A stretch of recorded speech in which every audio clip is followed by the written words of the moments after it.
Alhamdulillah sehat. Sebelumnya Bapak terima kasih Bapak sudah bersedia meluangkan waktunya untuk saya wawancarai.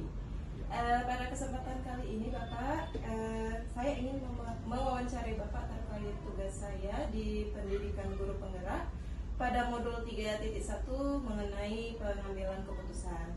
Oke, siap. Ya, nanti ada 8 pertanyaan ya Pak, yang sudah saya siapkan. Jadi di sini saya ingin tahu bagaimana cara Bapak mengambil keputusan-keputusan atas permasalahan yang terjadi di sekolah Bapak. Oke. Apalagi Bapak sudah lama kan jadi kepala sekolah ya Pak ya? Ya, sudah lama. Sudah berapa tahun Pak?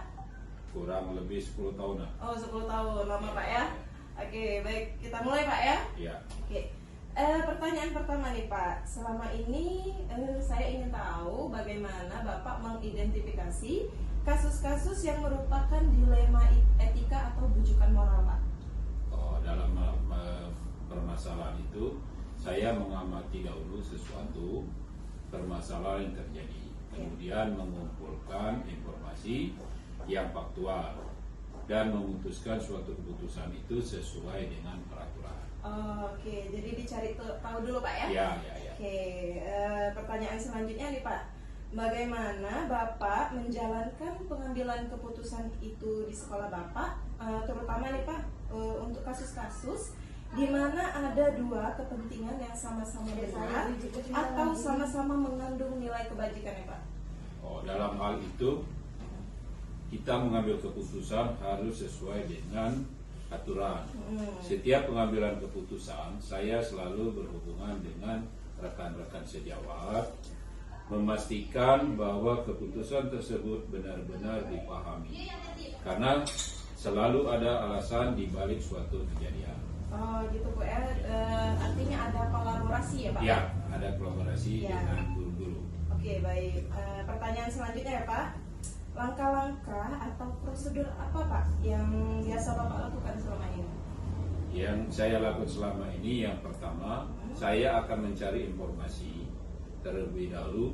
Saya akan datang ke lapangan, turun langsung, kemudian untuk mewawancarai dari berbagai pihak. Lalu setelah itu saya menganalisis untuk diambil keputusan yang terbaik. Oke, baik. Lalu hal-hal apa saja nih Pak yang selama ini Bapak anggap efektif dalam pengambilan keputusan pada kasus-kasus dilema etika? Kalau masalah itu, kita merasakan sesuatu pengambilan keputusan yang itu efektif apabila dilakukan dengan spontanitas. Jadi tergantung objek masalah yang timbul. Kemudian kita ambil keputusan yang terbaik sesuai mengacu dengan aturan. Oke, baik. Jadi setuju nih Pak. Jadi Bapak perlu ditelaah bersama ya Pak ya? Ya. Oke. Baik Pak, ke pertanyaan selanjutnya ya Pak ya? Ya.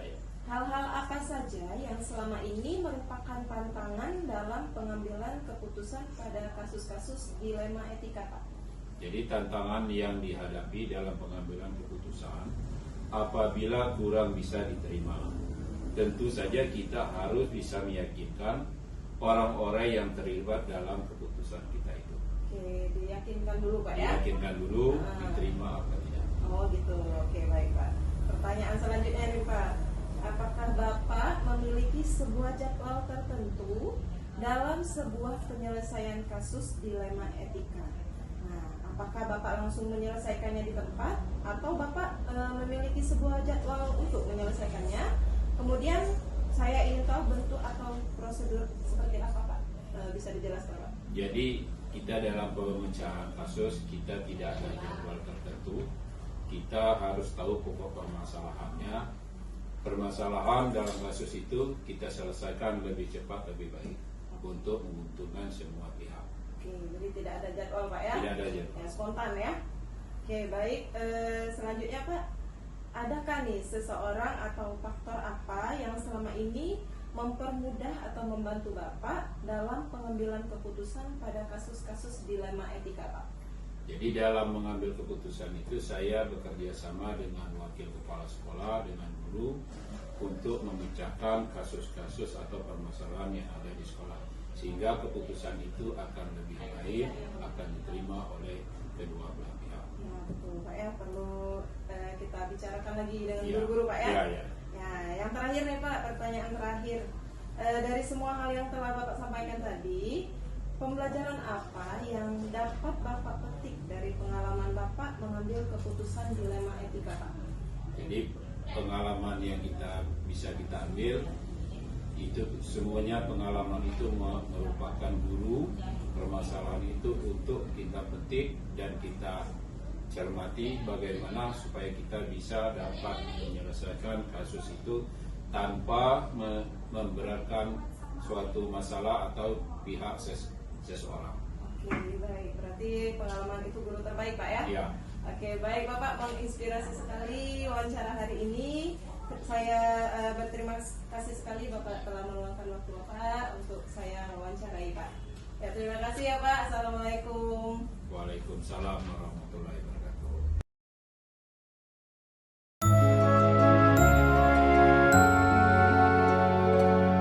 Assalamualaikum Ibu. Waalaikumsalam ya. Selamat siang Ibu, apa kabarnya hari ini? Alhamdulillah luar biasa. Akbar. Sehat Bu ya, alhamdulillah. Alhamdulillah, ya. Ya, sebelumnya saya ingin berterima kasih kepada Ibu karena Ibu telah meluangkan waktunya untuk saya wawancarai hari ini Bu ya. Sama-sama. Nah, saya juga ingin menyampaikan Bu bahwa wawancara kali ini terkait tugas saya di Pendidikan Guru Penggerak modul 3.1 tentang mengenai pengambilan keputusan. Ya, jadi nanti ada 8 pertanyaan yang akan saya ajukan ya Bu ya. Nah, jadi di sini saya ingin tahu bagaimana cara Ibu mengambil keputusan-keputusan atas permasalahan di sekolah Ibu. Nah, kalau boleh saya tahu Ibu, sudah berapa lama Ibu menjadi kepala sekolah? Alhamdulillah kurang lebih 7 tahun ya, sampai 2 periode. Oh iya, sudah cukup lama Bu ya. Artinya sudah banyak sekali pengalamannya. Insya Allah. Baik, bisa kita mulai Bu ya? Ya, pertanyaan pertama Ibu, saya ingin tahu selama Ibu menjabat sebagai kepala sekolah, bagaimana Ibu dapat mengidentifikasi kasus-kasus yang merupakan dilema etika atau rujukan moral? Oke. Yang pertama kita mencari informasi, terutama kan informasi itu kita peroleh dulu, kita dapat kalau bisa kita cari tahu sesuai dengan faktualnya atau fakta, kemudian kita berdasarkan aturan. Oke, berarti dicari tahu dulu ya. Betul sekali. Selanjutnya nih Bu, bagaimana Ibu menjalankan pengambilan keputusan di sekolah Ibu, terutama untuk kasus-kasus di mana ada dua kepentingan yang sama-sama benar atau sama-sama mengandung nilai kebajikan. Oke. Itu sering ya, mungkin itu ada salah satunya terjadi di sekolah ini. Tapi yang pasti kita berdasarkan SOP, artinya kita ada aturan yang kita taati dari setiap kasus yang ada, walaupun ada beberapa kemungkinan yang terjadi di situ. Jadi harus dengan peraturan ada yang kita dasarkan pada pengambilan keputusan nantinya. Berarti artinya harus kembali ke peraturan dulu ya. Peraturan yang ada. Ya.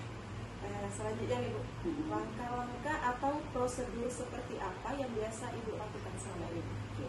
Yang pertama itu kan kita tahu cari informasi yang ada, kemudian kita turun ke lapangan. Kan biasanya dari informasi yang ada atau aduan lah ya, kalau di sekolah-sekolah itu kita turun ke lapangan nih. Nah kemudian kita cari tahu setelah itu dengan berbagai pihak, kita wawancarai apakah masalah tersebut benar terjadi atau tidak, bagaimana prosedur yang pernah terjadi.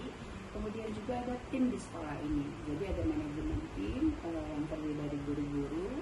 Nah itu nanti supaya kita libatkan, supaya nanti dalam pengambilan keputusan tersebut kita tidak salah dan disesuaikan dengan aturan yang ada.